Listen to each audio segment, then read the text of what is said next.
மசாலாவை அம்மியில அரைச்சு அப்படியே தூக்கி எண்ணெயில போட்டு பொரிச்சு நம்ம அம்மா வறுத்தா ஒரு 100 வீட்டுக்கு மணக்கும் பாரு. அந்த மாதிரி கமகமகமகமகம சமைச்சு மண்டைய மாமனுக்கு வாழைய மருமனுக்கு நடு துண்ட உன் தம்பிக்கும் தனியா பொரிச்சு கொடுக்குற. எனக்கா இன்னைக்கு சமையல பின்னு பின்னு பின்ற. இதுலதான் உன் தம்பி மேல எவ்வளவு பாசமா இருக்குன்றத பாக்க போறேன்.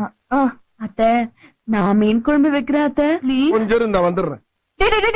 எங்கடா போற? மீனை வாங்கின வேட்டை கொடுத்துட்டு பக்கத்து தேட்டர்ல என் தலைவர் எம்ஜிஆர் படம் போட்டுருக்கேன், பாத்து காலைல வரந்தாயி.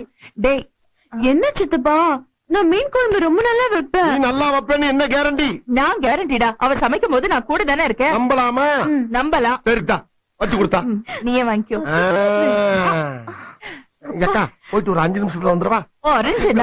5 நிமிஷத்துல என்னடா பண்ண முடியும்? சரி கூட ஒரு 5 நிமிஷம் சென்று வர்றேன். மீனை பச்சையா பாக்கும் போதே நாக்கு துடியா துடிக்குதே. ஏன்டா பூனை கருவாடு கலையிற மாதிரி அலையிற? போடா போடா.